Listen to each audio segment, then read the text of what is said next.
Are you ready for all the Christmassy fun and games? You know it's coming, right? Well, if you're someone who knows that Christmas spirit can go both ways, it's either going to be a delightful, charming experience full of joy or utter chaos. The same thing can happen with Christmas-themed lessons too. They can be a jolly good bit of fun or turn chaotic fast. Or worse, those just basic, boring, classic worksheet handouts. So here I am sharing 3 Christmas-themed ESL or family activities that keep your target audience engaged, speaking English, and actually learning, even in that hectic last week before the holiday. All right, let's start with activity number 1, Christmas Guess Who. In this activity, students play a guessing game using Christmas characters or items. First up, prepare a list of characters or items like Santa, a reindeer, candy cane, an elf, a snowman, a Christmas tree, or the Grinch. One student secretly chooses a character or item. The rest of the class asks yes or no questions to guess who it is or what it is. The questions could be things like, are you a person? Do you wear the color red?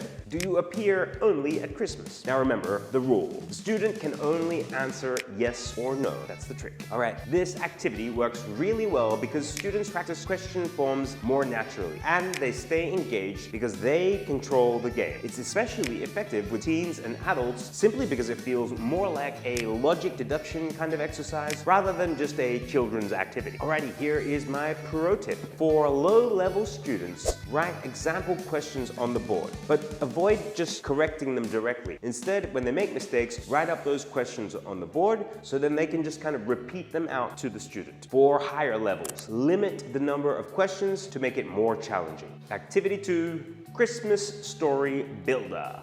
Okay, moving on to activity 2. This is a collaborative speaking activity where students create a Christmassy story together. And I really love this kind of stuff personally. Start by writing 5 or 6 Christmas words up on the board. Things like snow, present, sack, surprise, night, and family. Next, get the students to sit in a circle. Then, one student starts the story with a sentence. Each student adds at least 1 sentence each using one of the words up on the board. The story continues one by one until the story ends naturally or all the words are done.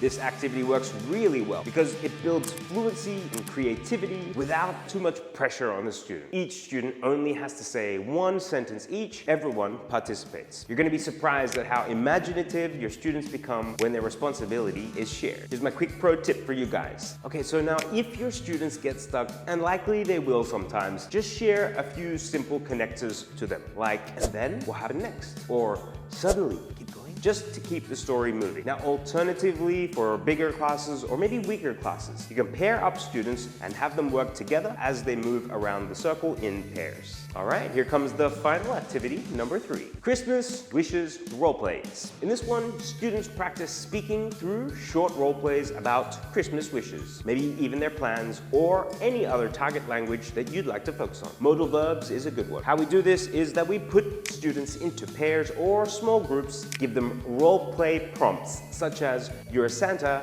asking about Christmas wishes. You are a parent buying gifts for your whole family. And you're a friend talking about Christmas plans. Students have to now act out these short conversations based on their roles. The activity works great because it's both personal and also meaningful. It's also pretty easy to convert or adapt this for kids, teens, or adults. Finally, it's a great one for those shyer students because it gives them a chance to jump into the role and build up a bit of confidence. Here's my final quick pro tip for you guys. Swap roles halfway through to double up on the speaking time. Or my favorite way of doing this is to stick 2 of those roles or the characters together for added conversational practice.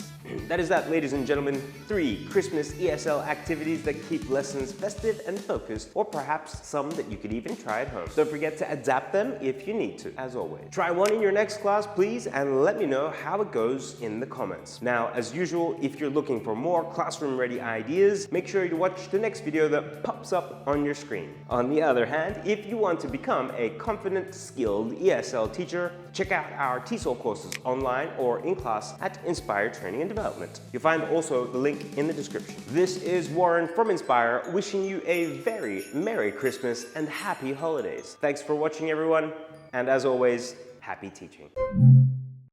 Inspire. You're Santa asking about Christmas